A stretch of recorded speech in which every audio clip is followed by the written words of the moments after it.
Have you ever had to go somewhere that was too far away to walk? You probably used a car. Well, my name is Nathan Dilger, and this is the story of the last time that I drove a car. The year was 2019, and the day was August 9th. This was almost a whole year ago. Now, at the time, I was part of a soccer team. We had a game scheduled that fateful day on August 9th in 2019. And my dad drove me there. We were arriving in style in our Honda minivan.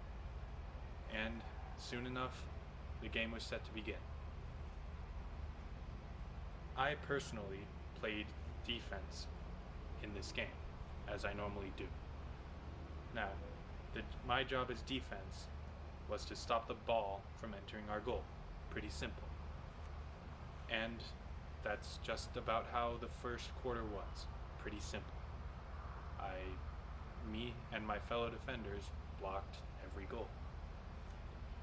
Now, the second quarter of the game is when things got more interesting. They introduced a faster, better player onto the field. This kid was much faster than anyone else around, and soon enough he had made it past most of our defensive line, and I was the last one in between the ball and a probable goal. So, this fast player with a foot of steel launched the soccer ball at the goal. And in a moment of true heroism, my inability to react in a timely manner caused me to, again, heroically block the ball with my face. It hit me with the speed of 37 bullet trains, and I was laid out flat on my back. I saw stars. My vision came back after maybe 5 to 10 seconds, and I got up maybe around 12 seconds. And I, of course, stopped playing the game until I went back in the fourth quarter, in which I headed the ball 2 more times. Now, the referee had determined that I didn't have a concussion, being the medical professional that he was. Of course, little did we know I did have a concussion, because he was not very smart, and neither was I, because I was concussed.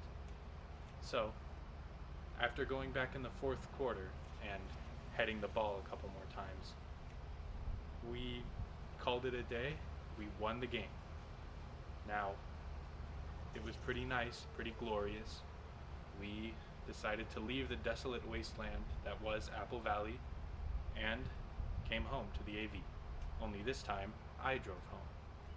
Ironically, it was one of the best driving sessions I had ever had, because I was still learning. Now, we came home, things went pretty smoothly. I had to stop a couple times, and I was acting a bit strange, but I wasn't nauseous. So we arrived home, and the day after, we discovered that I did indeed have a concussion, which, it turns out, can have long-lasting effects. So, as you can see, I'm having trouble remembering. Keep your head in the game, but don't forget to duck out when it matters.